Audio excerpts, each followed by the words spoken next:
നടിക്കെതിരായ POCSO കേസിൽ പരാതിക്കാരിയുടെ മൊഴിയെടുത്ത് crime branch. പരാതിക്കാരിയുടെ മൂവാറ്റുപുഴയിലെ വീട്ടിലെത്തിയാണ് മൊഴി രേഖപ്പെടുത്തിയത്. ക്രൈംബ്രാഞ്ച് സംഘത്തിന് തെളിവുകൾ കൈമാറിയതായി പരാതിക്കാരി അറിയിച്ചു. സിനിമയിൽ അഭിനയിക്കാൻ അവസരം നൽകാമെന്ന് വാഗ്ദാനം നൽകി ചെന്നൈയിൽ കൊണ്ടുപോയി കാഴ്ചവെക്കാൻ നടി ശ്രമിച്ചെന്നാണ് പരാതി. നവമി ദിനേശ് ചേരുന്നു വിശദാംശങ്ങളുമായി. നവമി, ഈ മുകേഷ് ജയസൂര്യ ഉൾപ്പെടെയുള്ള താരങ്ങൾക്കെതിരെ പരാതിയുമായി രംഗത്തെത്തിയ ആലുവ സ്വദേശിനിയായ നടിക്കെതിരെയാണ് ഈ പരാതിക്കാരി ഇത്തരമൊരു തന്നെ കാഴ്ചവെക്കാൻ, സിനിമയിൽ അവസരം വാഗ്ദാനം നൽകി പീഡിപ്പിക്കാൻ, മറ്റുള്ളവർക്ക് കാഴ്ചവെക്കാൻ ശ്രമിച്ചുവെന്ന പരാതിയുമായി ഈ യുവതി രംഗത്തെത്തുന്നത്. അതിൽ പോക്സോ കേസ് രജിസ്റ്റർ ചെയ്തിട്ടുമുണ്ട്. നിലവിൽ ഈ അന്വേഷണ സംഘം ഇപ്പോൾ ഇവരുടെ ഈ പരാതിക്കാരുടെ മൊഴി എടുത്തിട്ടുണ്ടല്ലോ. ഇനി അടുത്ത നീക്കം എന്തായിരിക്കും? ഈ മൊഴിയുടെ വിശദാംശങ്ങൾ ലഭ്യമായിട്ടുണ്ടോ നവമി?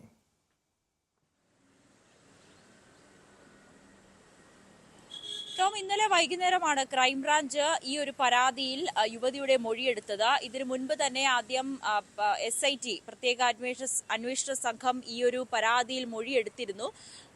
ഈ മൊഴി ഇതിനുശേഷം ഇപ്പോൾ വീണ്ടും മൊഴിയെടുക്കുന്നതിനുള്ള കാരണം ഈ പെൺകുട്ടി മുഖ്യമന്ത്രിക്കും DGPക്കുമാണ് പരാതി കൊടുത്തത്. ഈ DGPക്ക് നൽകിയ പരാതി അതാണ് പ്രത്യേക അന്വേഷണ സംഘത്തിന് കൈമാറിയത്. അപ്പോൾ മുഖ്യമന്ത്രിക്ക് നൽകിയ പരാതിയാണ് പിന്നീട് ക്രൈംബ്രാഞ്ചും അന്വേഷിക്കുന്നത്. ഇന്നലെ വൈകിട്ടോടുകൂടി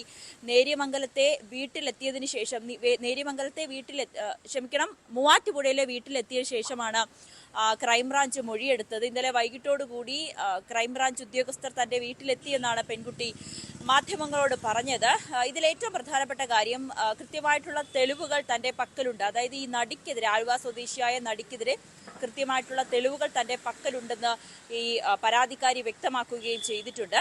ഈ കേസിന് ആസ്പദമായ സംഭവം, അതായത് ഈ പരാതിക്കാരിക്ക് 10ാം ക്ലാസ് കഴിഞ്ഞ സമയത്ത് സിനിമയിൽ അവസരം വാഗ്ദാനം നൽകി ചെന്നൈയിലേക്ക് കൊണ്ടുപോയി. അന്ന് ഈ നടി ചെന്നൈയിലായിരുന്നു താമസിക്കുന്നത്. അങ്ങനെ ചെന്നൈയിലേക്ക് കൊണ്ടുപോയി അവിടെ വെച്ച് സിനിമയുടെ ഒരു ഓഡിഷൻ ഉണ്ടെന്ന് പറയുകയും താനും ഈ നടിയും കൂടി ഓഡിഷന് വേണ്ടി ഒരു ഹോട്ടലിലേക്ക് ചെന്നു. അവിടെ എത്തിയപ്പോൾ അവിടെ ഒരു ഓഡിഷൻ നടക്കുന്ന ഒരു ഏരിയയായി തനിക്ക് തോന്നിയില്ല. ഒപ്പം ഒരു സംഘം ആളുകൾ, തനിക്ക് പരിചയമില്ലാത്ത ഒരു സംഘം മുതിർന്ന പുരുഷന്മാർ തന്റെ അടുത്തേക്ക് വരികയും അതിൽ ചിലർ തന്റെ അനുവാദമില്ലാതെ തന്റെ ശരീരത്തിൽ സ്പർശിക്കുകയും ചെയ്തു. ഇത് താൻ എതിർത്തതിന് ശേഷം തനിക്ക് വീട്ടിലേക്ക് പോകണമെന്ന് ആവശ്യപ്പെട്ടു. അപ്പോൾ ഈ നടി പറഞ്ഞത്, സിനിമയിൽ അഭിനയിക്കണമെങ്കിൽ ഇങ്ങനെ ചില അഡ്ജസ്റ്റ്മെന്റുകൾക്ക് തയ്യാറാകണം. തന്നെ പോലെ, അതായത് 10ാം ക്ലാസ് കഴിഞ്ഞ് തന്നെ പോലെ പല പെൺകുട്ടികളെയും ഇത്തരത്തിൽ സിനിമയിൽ അഭിനയിക്കാൻ വേണ്ടി ഇത്തരത്തിലുള്ള അഡ്ജസ്റ്റ്മെന്റിലൊക്കെ തയ്യാറായിട്ടുണ്ട്. അവരൊക്കെ ഇപ്പൊ സിനിമയിൽ എത്തിയിട്ടുണ്ട് എന്നുള്ളൊരു കാര്യം കൂടി നടി പറഞ്ഞതായും ഈ പെൺകുട്ടി പറയുന്നുണ്ട്. പിന്നീട് എന്തുകൊണ്ടാണ് ഇത്ര വർഷങ്ങൾക്ക് ശേഷം, അതായത് ഈ പെൺകുട്ടിക്ക് ഇപ്പോൾ 26 വയസ്സായി, എന്തുകൊണ്ട് ഇത്രയും വർഷങ്ങൾക്ക് ശേഷം പരാതിയുമായി എത്തി എന്നുള്ളൊരു കാര്യം ചോദിച്ചപ്പോൾ ഈ നടി ഈ 8ഓളം സിനിമയിലെ അഭിനേതാക്കൾക്കെതിരെ പരാതി നൽകി, അല്ലെങ്കിൽ സിനിമാ പ്രവർത്തകർക്കെതിരെ പരാതി നൽകിയ ഒരു നടിയാണ്. അവർ പറയുന്നതിലെ ധാർമ്മികത തനിക്ക് ഒട്ടും ഉൾക്കൊള്ളാൻ കഴിയുന്നില്ല. കാരണം ഇവരൊരു സെക്സ് മാഫിയയിലെ അംഗമാണ്. തന്നെ പോലെ പല പെൺകുട്ടികളെയും ഇവർ ഇത്തരത്തിൽ മറ്റുള്ളവർക്കായി കാഴ്ചവെക്കുന്നതിന് ദുരുപയോഗം ചെയ്തു എന്നുകൂടി പെൺകുട്ടി പറയുന്നുണ്ട്. അന്ന് തനിക്കിത് പുറത്തു പറയാനുള്ള പ്രായം, അത് തന്റെ ചെറിയ പ്രായമായിരുന്നു. തന്റെ ഗുരുതരമായിട്ടുള്ള ആരോപണമാണ് ഈ ആലുവ സ്വദേശിനിയായ നടിക്കെതിരെ ഉയർന്നു വന്നത്.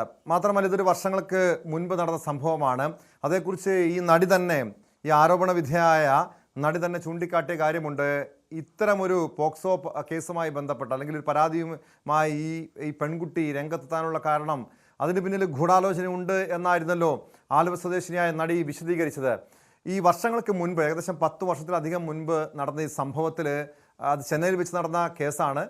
അതിൽ ഏതെങ്കിലും തെളിവുകൾ ശേഖരിക്കാൻ അന്വേഷണ സംഘത്തിന് കഴിഞ്ഞിട്ടുണ്ടോ?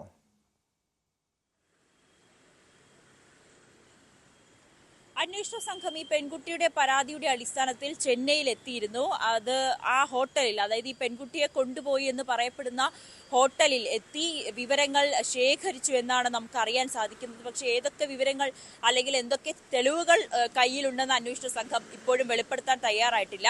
പക്ഷേ ഈ പെൺകുട്ടി പറയുന്നത് തന്റെ പക്കൽ കൃത്യമായിട്ടുള്ള തെളിവുകളുണ്ട്, തന്റെയും തന്റെ അമ്മയുടെയും കയ്യിൽ കൃത്യമായ തെളിവുകളുണ്ട്. അന്ന് ഞങ്ങൾ ചെന്നൈ പോയതിന്റെ തെളിവുകൾ അടക്കമുണ്ടെന്നാണ് ഈ പെൺകുട്ടി പറയുന്നത്. എന്തായാലും ഇത് അന്വേഷണ സംഘത്തിന്റെ പരിധിയിലാണ്. ഇതിന്റെ ഒരു അന്വേഷണം എന്നോണമാണ് ഇപ്പോൾ ക്രൈംബ്രാഞ്ച് ഇന്നലെ വന്ന് പെൺകുട്ടിയുടെ മൊഴിയെടുക്കുകയും ചെയ്തത്. പക്ഷേ ഇതിനോടകം തന്നെ ഈ നടി ഈ ആരോപണം നിഷേധിച്ച് രംഗത്തെത്തുകയും ചെയ്തിരുന്നു. ഇതൊരു വെറും ആരോപണം അല്ലെങ്കിൽ ഇതിലൊരു ഗൂഢാലോചനയാണെന്നാണ് ഈ നടി പറയുന്നത്. പക്ഷേ അത് എത്രത്തോളം ശരിയാണെന്ന് നമുക്കറിയില്ല. എന്തായാലും അന്വേഷണ സംഘത്തിന്റെ പരിധിയിലാണ് ഈ രണ്ട് കാര്യങ്ങളും നടക്കുന്നത്. ഇതിനോടകം തന്നെ ഈ നടി മുൻകൂർ ജാമ്യാപേക്ഷ തേടി ഹൈക്കോടതിയെ സമീപിക്കുകയും ചെയ്തതാണ്. ടോം,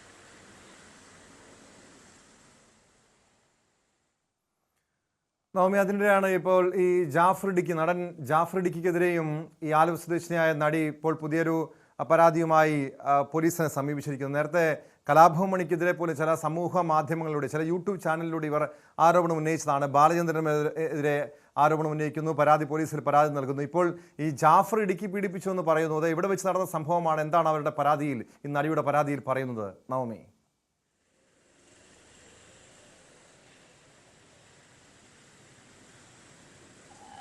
ടോം, ഇതിൽ ഏറ്റവും പ്രധാനപ്പെട്ട കാര്യം ഈ 7 സിനിമാ മേഖലയിലെ 7 പേർക്കെതിരെ, അതിൽ 4 പ്രമുഖ നടന്മാരുൾപ്പെടെ മുകേഷ്, ജയസൂര്യ, ഇടവേള ബാബു, മണിയമ്പിള്ള രാജു എന്നിവർക്കുൾപ്പെടെയാണ് ലൈംഗിക ആരോപണ പരാതിയുമായി ഈ നടി രംഗത്തെത്തിയത്. അതിന് തൊട്ടു പിന്നാലെ ഇവർ പല മാധ്യമങ്ങൾ, ഓൺലൈൻ ചാനലുകളിലടക്കം അഭിമുഖം നൽകി. ഈ അഭിമുഖങ്ങളിലാണ് ജാഫർ ഇടുക്കിയുടെയും കലാഭവൻ മണിയുടെയും ബാലചന്ദ്ര മേനോന്റെയും പേരുകൾ അടക്കം വെളിപ്പെടുത്തിയത്. ഇതിനെതിരെ ബാലചന്ദ്ര മേനോൻ തന്നെ ഈ യുവതിക്കെതിരെ പരാതി നൽകുകയും ചെയ്തു. അതായത് ജയസൂര്യക്കെതിരെ പരാതി നൽകിയ ആ സിനിമാ സെറ്റിൽ, അതായത് ബാലചന്ദ്ര മേനോൻ സംവിധാനം ചെയ്ത സിനിമയുടെ സെറ്റിൽ വെച്ചാണ് ബാലചന്ദ്ര മേനോനും തന്നോട് മോശമായി അപമര്യാദയായി പെരുമാറിയതെന്നാണ് ഈ നടി പറയുന്നത്. പക്ഷെ ഇത് പൂർണ്ണമായും തള്ളിക്കൊണ്ട് ബാലചന്ദ്ര മേനോൻ രംഗത്തെത്തുകയും നടിക്കെതിരെ പരാതി നൽകുകയും ചെയ്തു. അതിനുശേഷമാണ് ഇപ്പോൾ ജാഫർ ഇടുക്കിക്കെതിരെ പരാതിയുമായി ഈ നടി എത്തിയത്. ആ നടി പറയുന്നത് വിദേശത്ത് ഒരു സ്റ്റേജ് ഷോയ്ക്ക് വേണ്ടിയിട്ട് താൻ പോയതാണ്. അവിടെ വെച്ച് ജാഫർ ഇടുക്കി തന്നെ കലാഭവൻ മണിക്ക് പരിചയപ്പെടുത്തി കൊടുത്തു. ആ സമയത്ത് കലാഭവൻ മണി തന്നോട് സംസാരിക്കണം, കുറച്ച് പേഴ്സണലായി സംസാരിക്കണമെന്ന് പറഞ്ഞുകൊണ്ട് റൂമിലേക്ക് ക്ഷണിച്ചു. പക്ഷെ അപ്പോൾ തനിക്കതിൽ താല്പര്യമില്ല, റൂമിലിരുന്ന് സംസാരിക്കേണ്ട എന്ന് പറഞ്ഞുകൊണ്ട് താൻ ആ സമയത്ത് തന്നെ അവിടെ നിന്ന് പുറത്തേക്ക് പോവുകയും ചെയ്തു എന്നാണ് ഈ നടി പറയുന്നത്. പിന്നീട് ഇത് കലാഭവൻ മണി തന്നോട് ക്ഷമാപണം നടത്തിയെന്നൊക്കെ ഈ ആരോപണം എന്ന രീതിയിൽ മാത്രമാണ് അദ്ദേഹം പറയുന്നത്. ഇതിൽ ജാഫർ ഇടുക്കിയും ഇതിനു മുൻപ് പല പ്രോഗ്രാമുകളിലും ഈ പ്രോഗ്രാമിന്റെ കോർഡിനേറ്റർമാർക്ക് മുന്നിൽ കാഴ്ചവെക്കാൻ തന്നെ കൊണ്ടുപോയി എന്നുകൂടി ജാഫർ ഇടുക്കിക്കെതിരായിട്ടുള്ള ഗുരുതര ആരോപണം ഈ നടി പറയുന്നുണ്ട്. പക്ഷെ ഇതിൽ എത്രമാത്രം തെളിവുകളുണ്ട്, ഇതിൽ എത്രമാത്രം സത്യമാണെന്ന് നമുക്ക് അറിയില്ല. എന്തായാലും ഇതും അന്വേഷണ സംഘത്തിന്റെ പരിധിയിൽ വരുന്നതാണ്. അന്വേഷണ സംഘം ഇതിലും കേസെടുത്ത് അന്വേഷണം ഉടൻ ആരംഭിക്കുമെന്നാണ് നമുക്കറിയാൻ സാധിക്കുന്നത്. എന്തായാലും ഇതിനോടകം തന്നെ ഈ യൂട്യൂബ് ചാനൽ, അതായത് ബാലചന്ദ്ര മേനോന്റെ പേര് പരാമർശിക്കുന്ന ഇന്റർവ്യൂ നടത്തിയ യൂട്യൂബ് ചാനലിനെതിരെയും ആ വീഡിയോ നീക്കം ചെയ്യാനുള്ളൊരു നിർദ്ദേശവും ഇപ്പോൾ അന്വേഷണ ഉദ്യോഗസ്ഥർ നൽകിയിട്ടുണ്ട്. ആ യൂട്യൂബ് ചാനലിനെതിരെയും ഒപ്പം ഈ നടിക്കെതിരെയുമാണ് ബാലചന്ദ്ര മേനോൻ പരാതി നൽകിയിരിക്കുന്നത്.